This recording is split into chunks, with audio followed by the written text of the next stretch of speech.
Bismillahirrahmanirrahim. Alhamdulillah wassalatu wassalamu ala Rasulillah wa ala alihi wa sahbihi wa man walah. Qala al-Imam Ibnu Al-Qayyim rahimahullah fi risalatihi ila ahadi ikhwani. Al-Imam Ibnu Al-Qayyim rahimahullah melalui sepucuk surat yang beliau kirim untuk sahabatnya bernama Alauddin.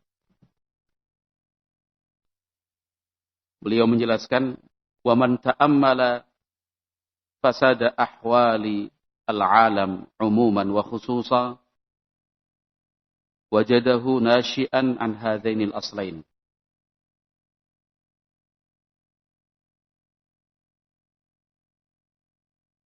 Dan siapapun yang memperhatikan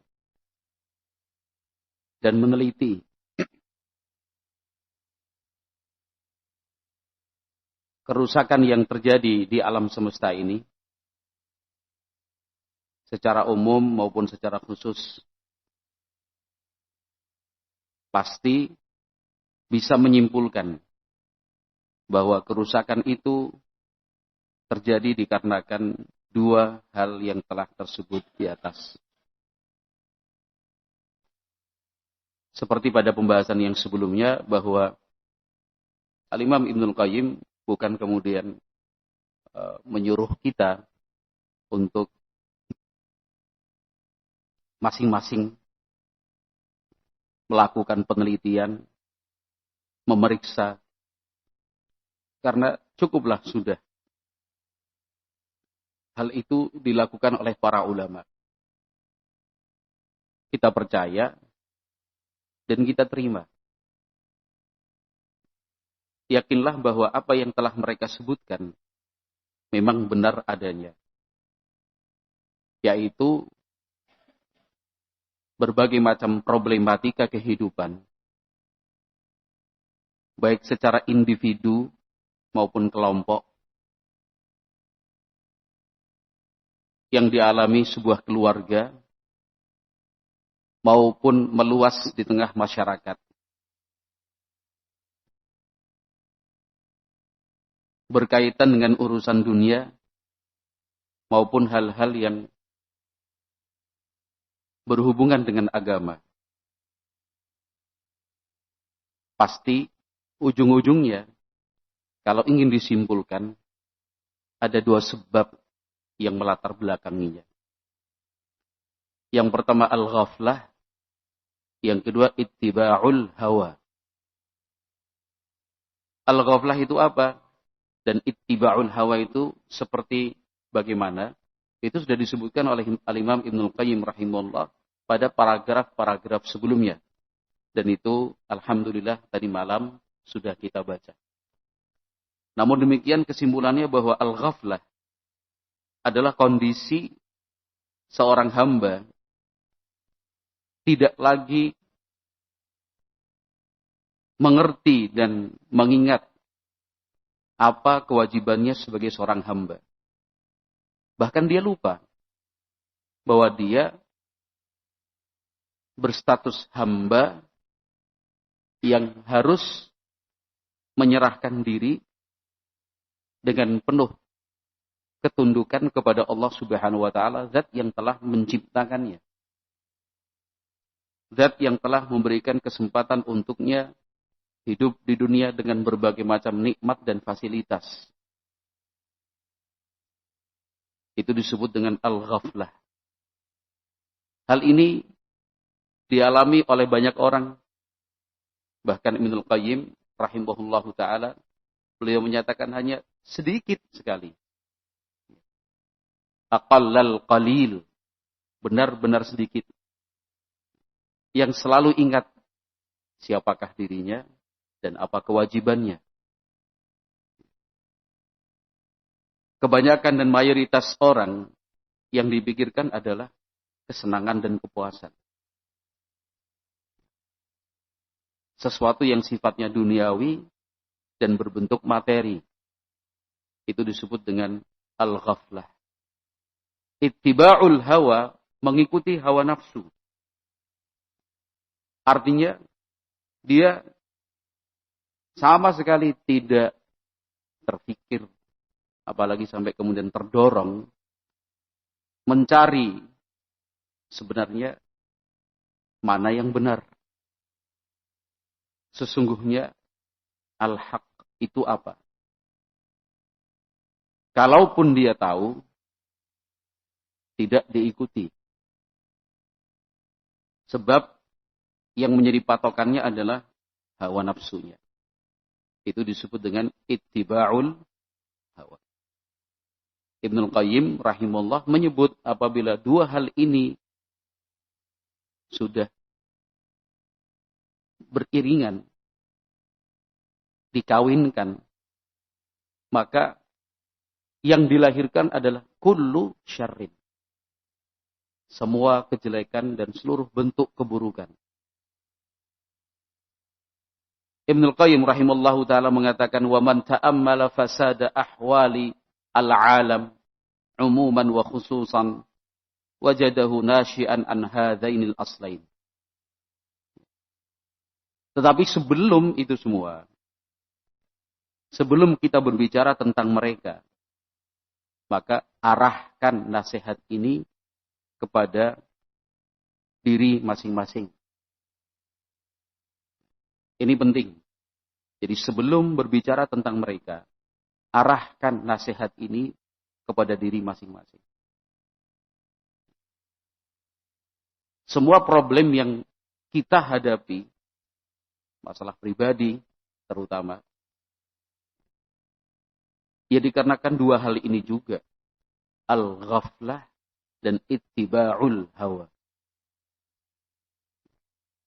Kata beliau rahimahullah, fal-ghaflatu tahulu bainal abdi wa baina tasawwuril haqqi wa ma'rifatihi wal ilmi bihi. Al-ghaflah itu menjadi tembok penghalang. Seorang hamba tidak lagi mampu mengetahui, tidak lagi bisa mendapatkan gambaran yang utuh tentang kebenaran. Dia tidak lagi berpikir, apalagi mencari tentang kebenaran itu sendiri. Fayakunu minal dhalin. Kalau sudah seperti itu, maka masuk dalam kategori orang-orang yang sesat. Wattiba'ul hawa, menuruti hawa nafsu, yasudduhu an qasdil haqqi wa iradatihi wa tibaihi. Menuruti dan mengikuti hawa nafsu itu akan menghalangi untuk menginginkan kebenaran dan mengikutinya. Fayakunu minal maghdubi alaihim. Maka dia termasuk orang yang mendapatkan murka dari Allah Subhanahu wa ta'ala. Sekali lagi, sebelum diarahkan kepada mereka, mari kita ambil nasihat ini untuk masing-masing diri. Ya tetap saja penyakitnya itu antara al-ghaflah atau ittiba'ul hawa. Dan seringkali al-ghaflah itu berpasangan dengan ittiba'ul hawa. Sekarang contohnya yang dialami oleh para tulabul ilmi, para santri. Banyak dari santri sudah kesulitan untuk membedakan mana yang benar, mana yang salah. Kesulitan untuk mendapatkan gambaran yang jelas, tertutup cara berpikirnya. Mana jalan yang akan menghantarkan dia kepada kebahagiaan, dan mana jalan yang justru akan menjerumuskan dia dalam kesengsaraan. Belajar sudah, hafal iya. Bukan dalam waktu yang sebentar, lama dari kecil. Secara teori, ya sudah mengerti. Harusnya mampu memahami. Tapi al-ghaflah itu, al-ghaflah itulah yang menjadi tembok penghalang, jurang pemisah. Dia tidak lagi bisa merasakan bahwa menuntut ilmu itu manis rasanya. Meninggalkan majelis ilmu itu sepahit-pahitnya rasa pahit. Bukan hanya pahit, tetapi sepahit-pahitnya rasa pahit. Walaupun dia tidak pernah mengalami, tetapi ayat-ayat yang dia baca, hadis-hadis Nabi SAW yang dia pelajari, nasihat-nasihat yang sudah dia terima, itu lebih dari cukup untuk sekedar ingin mengalami sendiri. Angin saya cobalah. Apa iya? Memangnya begitu? Nggak perlu. Dan seharusnya tidak. Masa iya? Iya. Siapa yang meninggalkan majelis ilmu, dia akan mengalami sepahit-pahitnya pahit. Nah, kenapa sampai itu kemudian terjadi? Lalu berpikir untuk berhenti sajalah dari thalabul ilmi. Dikarenakan al-ghaflah. Apalagi kalau ditumpuk dengan ittiba'ul hawa. Menuruti hawa nafsu. Hawa nafsu itu kan macam-macam bentuknya. Hawa nafsu itu selalu saja mengikuti setiap langkah manusia. Dia mau sembunyi ke lubang yang paling dalam sekalipun. Ini yang namanya hawa nafsu. Itu akan mengejarnya. Walaupun dia berusaha untuk membentengi diri. Dengan benteng yang tebal, yang tinggi. Tetap saja hawa nafsu itu mengintai. Apalagi kalau kemudian dia berada di tempat yang terbuka. Bukan di tempat yang tersembunyi. Lebih-lebih, kalau tempat yang dia cari, memang tempatnya orang mempertuhankan hawa nafsu. Apa tidak semakin celaka? Sudah baik-baik terlindungi di dalam benteng ilmu. Sudah bagus-bagus. Dia berada dalam lokasi yang tingkat keamanannya extra safety. Apa itu pondok pesantren? Karena pondok pesantren itu sudah ibarat kata adalah benteng yang terkuat. Lokasi yang paling tinggi tingkat safety-nya. Tingkat keamanannya. Tapi kenapa kemudian mengikuti was-was dan bisikan-bisikan yang sesungguhnya itu adalah hawa nafsu. Di dalam benteng saja belum tentu dia selamat. Belum tentu. Berapa banyak hawa nafsu itu dia ikuti. Itu satu persatu interview kepada sejumlah santri yang sudah berusia dewasa, yang dari kecil di pesantren. Kita melakukan teknik tanya jawab atau wawancara. Secara lisan maupun tulisan. Hampir semuanya mengeluhkan tentang maksiat yang dia perbuat. Hampir semuanya merasa terpuruk karena melakukan dosa yang berulang-ulang. Padahal di mana dia? Di dalam benteng pesantren. Putus itu media sosial. Tidak berhubungan secara langsung dengan dunia luar. Itu fakta. Tanpa kemudian mengejar untuk merinci dari mereka. Dosa apa yang kamu perbuat? Maksiat apa yang kamu bilang susah untuk ditinggalkan? Tanpa dan tidak harus merinci. Tapi itu faktanya. Bahwa di dalam benteng pesantren sekalipun, perbuatan dosa itu dilakukan. Maka yang harus kita sadari, terutama adik-adikku, hafidhukumullah para santri, apa tidak lebih mengerikan lagi kalau berada di luar benteng pesantren itu? Saya ulang lagi, di dalam benteng pesantren saja sering kebobolan. Apalagi kalau di luar sana. Yang tadi saya bahasakan, di suatu medan yang orang-orang itu banyak mempertuhankan hawa nafsu. Dia sembah betul itu hawa nafsunya.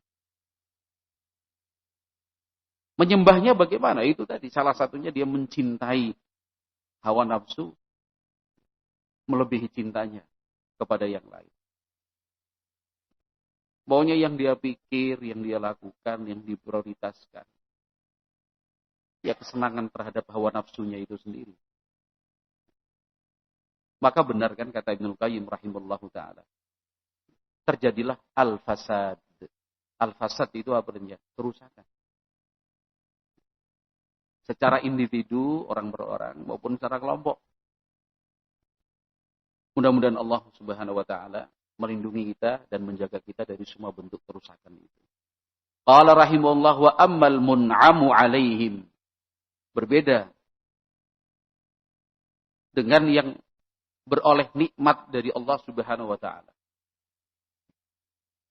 Fahumul ladhina mannallahu alaihim bima'rifatil haqqi ilman wa bil inqiyadi ilaihi wa itharihi ala ma siwahu amalan. Yang beroleh nikmat dari Allah itu siapa? Kalau di atas tadi Ibnul Qayyim rahimahullah menyebut orang yang sesat pertama, yang kedua orang yang mendapatkan murka. Yang tersesat itu adalah yang tidak mengetahui ilmu, sementara yang dimurkai adalah orang-orang yang mengikuti hawa nafsu hingga dia tinggalkan ilmu. Wa ammal mun'amu alaihim, yang mendapatkan nikmat dari Allah Azza wa Jalla adalah orang yang Allah berikan karunia bi ma'rifatil haqqi ilman. Dia tahu mana yang benar. Tetapi tidak sekedar tahu. Wabil inqiyadi ilaihi wa itharihi ala ma siwahu amalan. Secara praktek dan amal perbuatan, dia tunduk kepada ilmu tersebut. Dia ikuti kebenaran. Wa itharihi ala ma siwahu. Dan dia prioritaskan, dia pilih kebenaran itu dibandingkan yang lain. Wa haula'i humul ladzina ala sabilin najati. Mereka itulah yang berada di atas jalan keselamatan. Wa man siwahum ala sabilil halaki. Yang lain berada di jalur kehancuran. Pilih mana? Yang masih sehat akalnya dan masih mempertahankan fitrahnya. Tidak adalah yang ingin secara sengaja berjalan di atas atau mengikuti jalur yang di situ kehancuran dan kebinasaannya. Nggak mungkin. Kalau dikasih dua pilihan jalur, ada dua jalan. Satu jalan akan menghantarkan dia kepada apa yang dia inginkan. Dijamin aman, penuh dengan fasilitas. Tidak ada yang mengganggunya.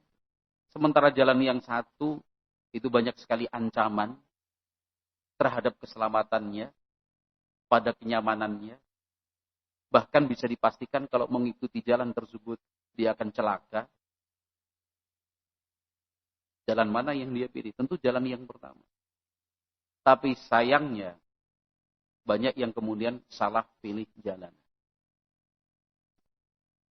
Kenapa sampai itu terjadi? Ya karena perilaku dari manusia itu sendiri. Kalau memang sungguh-sungguh dan benar-benar menginginkan kebenaran, menginginkan al-haq, apapun resikonya, padahal resiko itu hanya ketakutan-ketakutan yang tidak beralasan.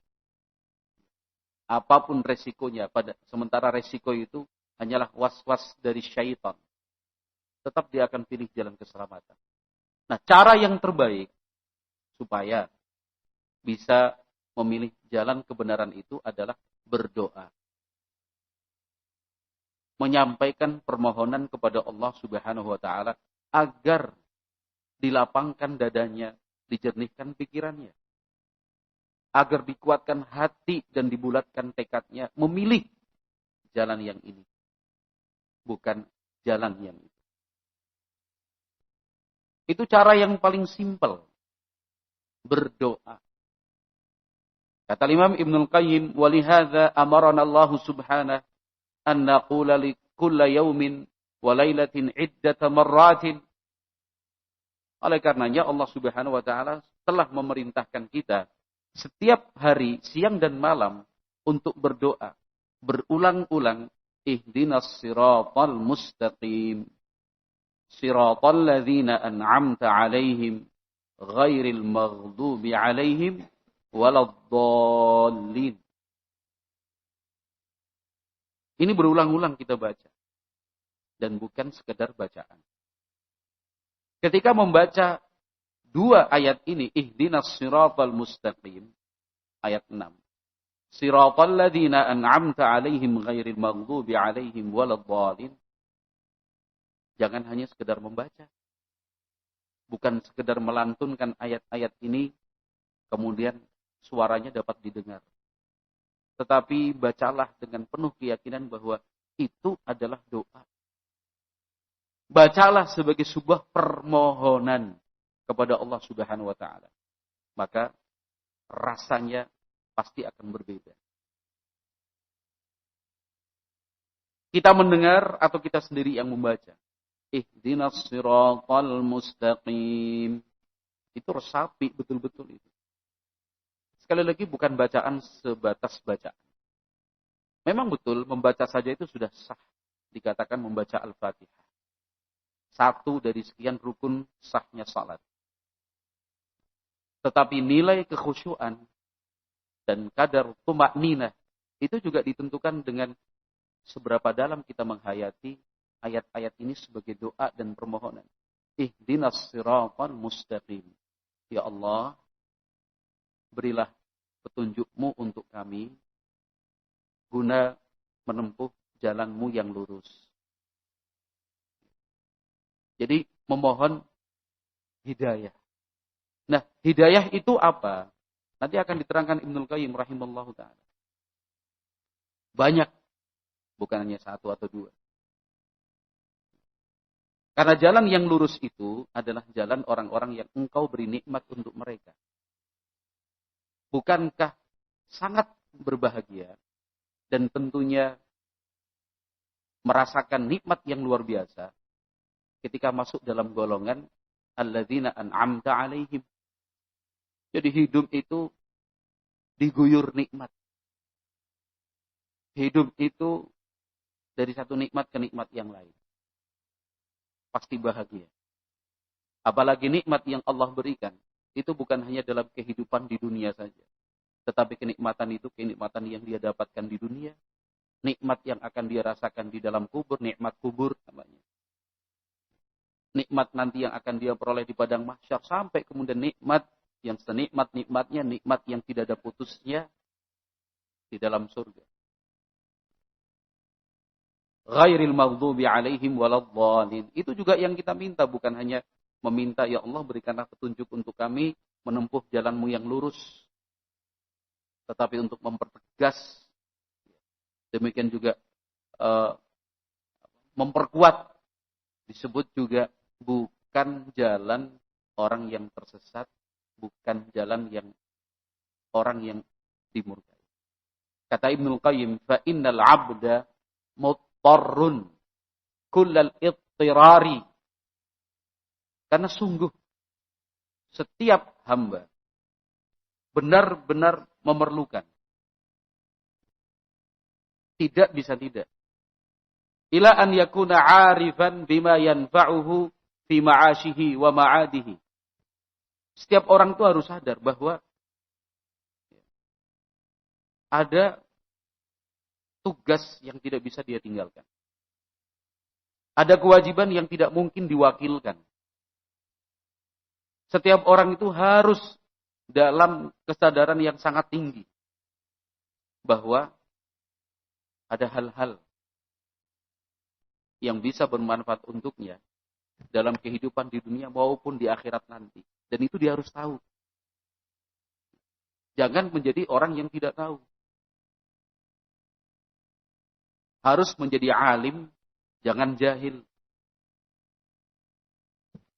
Qala rahimahullah wa an yakuna mu'thiran muridan lima yanfa'uh. Bukan hanya sadar bahwa ada kebaikan-kebaikan yang harus dia dapatkan. Tetapi dia juga mu'thiran muridan lima yanfa'uh. Dia juga berusaha untuk memperjuangkan supaya itu dia dapatkan. Kemudian itu dia prioritaskan. Mujtaniban lima yadurruh. Punya keinginan saja tidak cukup. Berusaha untuk mendapatkannya saja masih belum. Karena di saat yang bersamaan dia harus menjauh dan menghindar dari hal-hal yang bisa mendatangkan kemadaratan untuknya. Itulah hamba yang cerdas. Hamba yang memperoleh taufik dari Allah Subhanahu wa taala.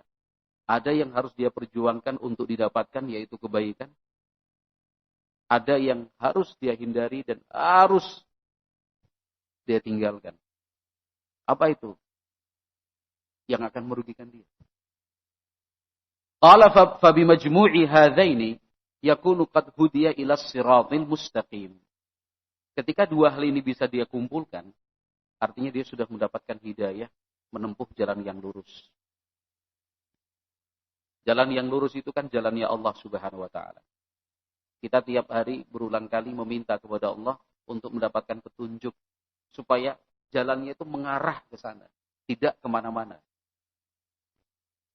Kalau sebelumnya belum berada di jalan itu, ya agar memperoleh petunjuk bisa sampai di jalan yang lurus itu. Yang sudah berada di jalan yang lurus itu bagaimana supaya dia tidak kemudian beralih ke jalan yang lain. Caranya itu tadi. Ada dua.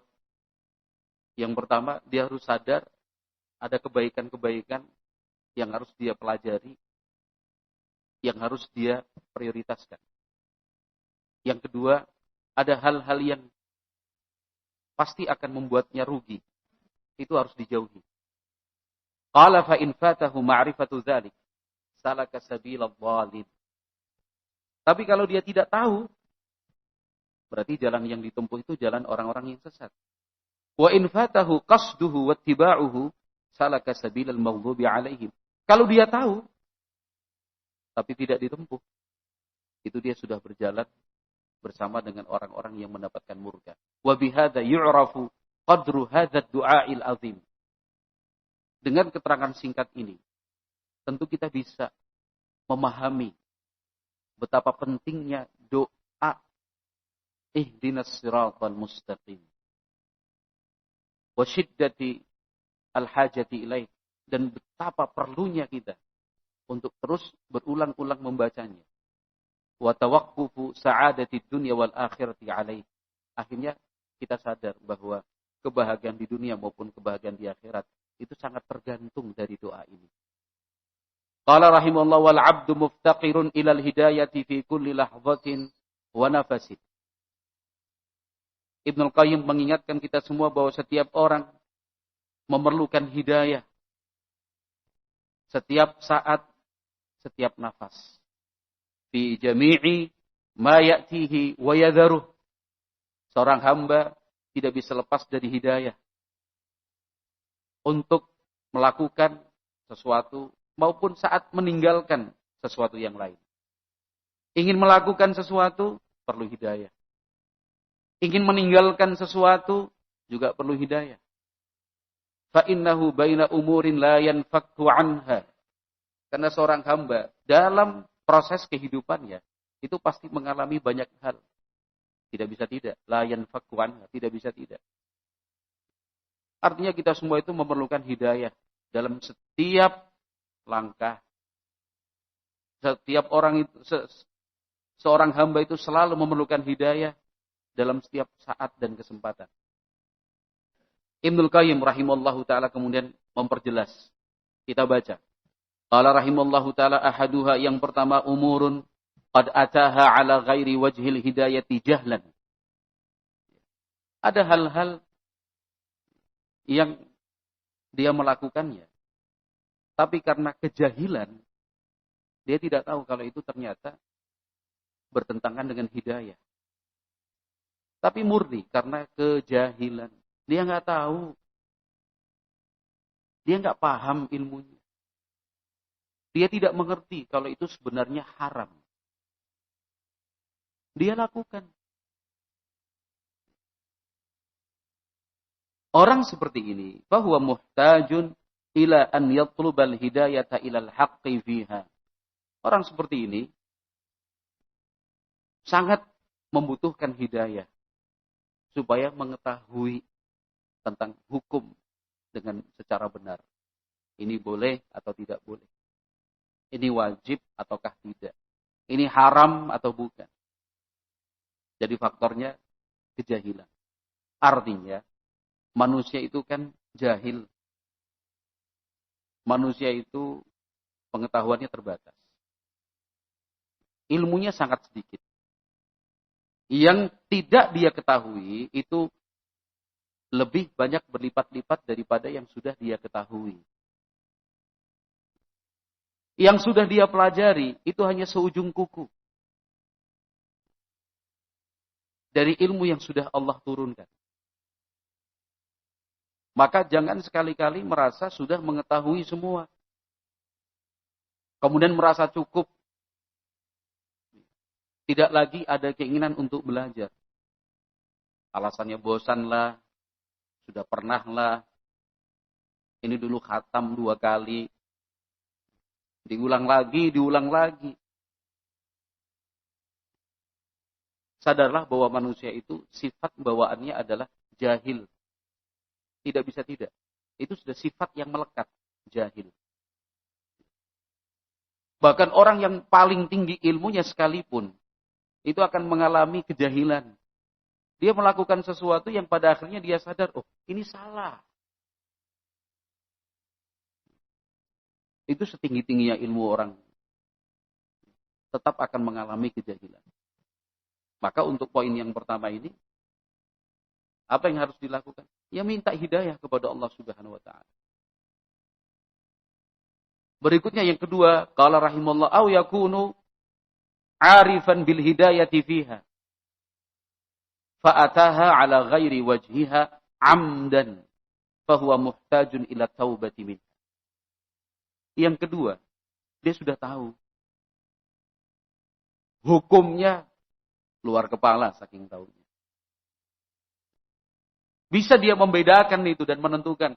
Ini hukumnya A. Ini hukumnya B. Ini hukumnya C. Ini hukumnya D. Yang itu A. Ini B. Lengkap detil.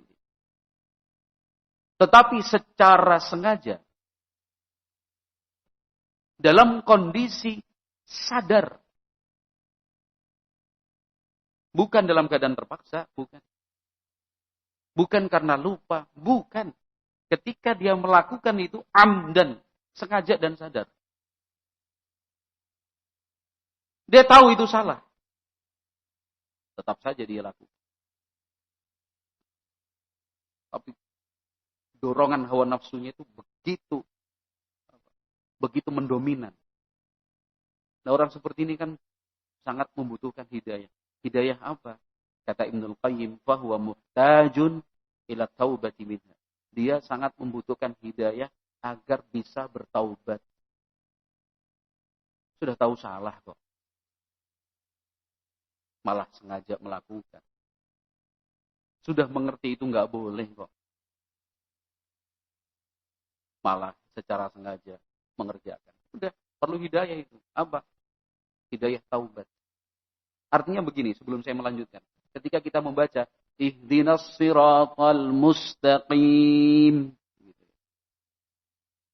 Ketika kita membaca ayat itu, ihdinas siratal mustaqim. Ya Allah,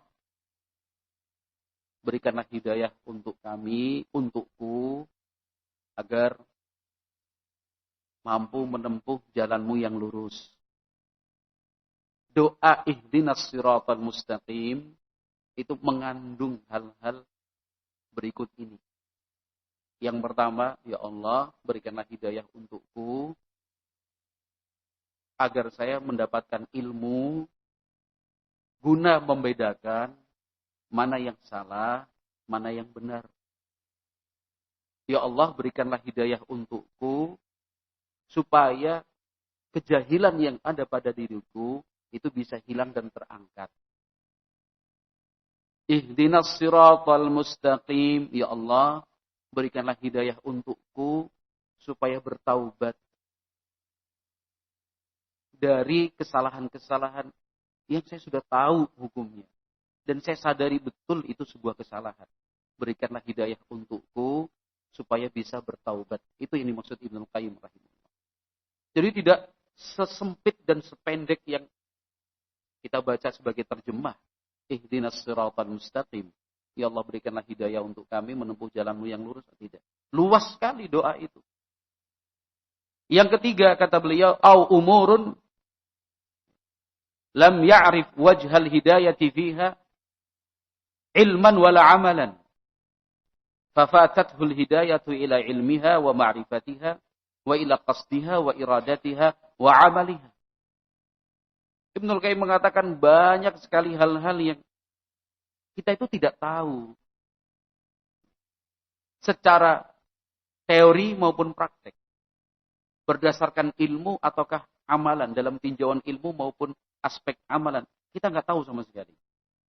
Itu banyak hal. Ketika kita ditanya 1, 2, 3 pertanyaan. Ketika kita diminta memberikan jawaban untuk 1, 2, 3 persoalan. Ternyata banyak juga yang kita tidak tahu ya. Mungkin yang kita tahu ya yang sedang kita pelajari sekarang saja. Bahkan yang sudah pernah kita pelajari, kita lupa apa jawabannya. Itu secara teori. Prakteknya ternyata tidak jauh beda dengan kualitas teori. Teori tidak tahu, prakteknya juga nggak tahu. Nah, kondisi seperti ini juga membutuhkan hidayah dari Allah Subhanahu wa Ta'ala. Supaya ada semangat untuk kita mempelajarinya, supaya ada tekad untuk melakukan apa yang sudah diketahui. Au umurun qad hudiya ilaiha min wajhin duna wajhin. Yang keempat, kata Ibnu Qayyim rahimahullah, hidayah yang kita minta kepada Allah Azza wa Jalla adalah hidayah untuk mengetahui supaya punya ilmu dengan lengkap. Karena kata beliau, di sana banyak hal seorang hamba itu sudah mendapatkan hidayah. Tapi ternyata min wajihin duna wajihin. Itu belum utuh pemahamannya.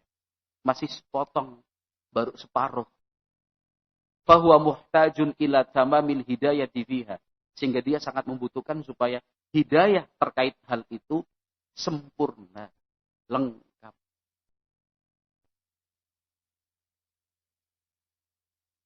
Ini banyak sekali. Contoh yang paling mudah ya tentang pemahaman Al-Quran lah. Seseorang itu sudah mendapatkan hidayah untuk menghafalkan Al-Quran. Menghafal saja apa sudah cukup? Belum kan? Kita perlu hidayah yang lain untuk menyempurnakan apa?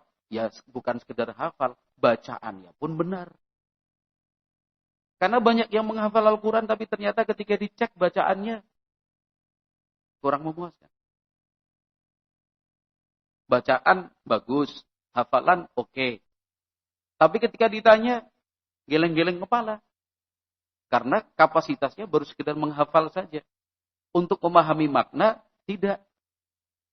Ini kan perlu juga hidayah. Maka kita minta ihdinas siratal mustaqim. Jadi jangan beranggapan, oh udah selesai 30 juz. Oh, udah selesai juga tugasnya. Belum. Masih panjang langkahmu, kawan. Masih panjang itu. Itu baru satu step. Baru khutwah. Memang benar satu langkah itu sudah luar biasa. Karena tidak semua orang mampu walaupun selangkah. Banyak yang sudah mundur sebelum melangkah. Banyak yang kemudian angkat tangan menyerah. Karena takut untuk melangkah. Satu langkah itu, khatam Al-Quran, ini sebagai contoh. Khatam Al-Quran, satu langkah itu, memang sudah luar biasa. Tapi, itu bukan langkah finish. Itu bukan langkah terakhir. Baru mulai. Kamu masih ditunggu itu langkah berikutnya.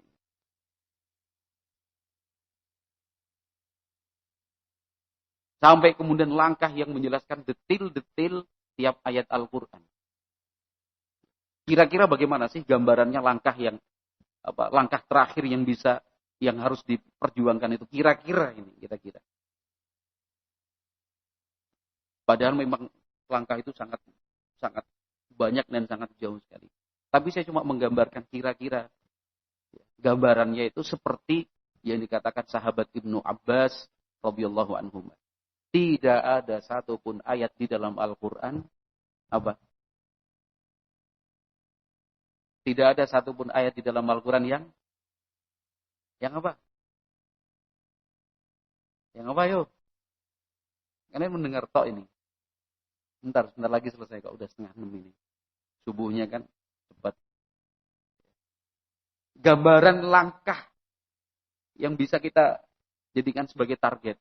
Kalau menghafal doang, itu hitungannya baru satu langkah, Mas. Itu pun berat ya.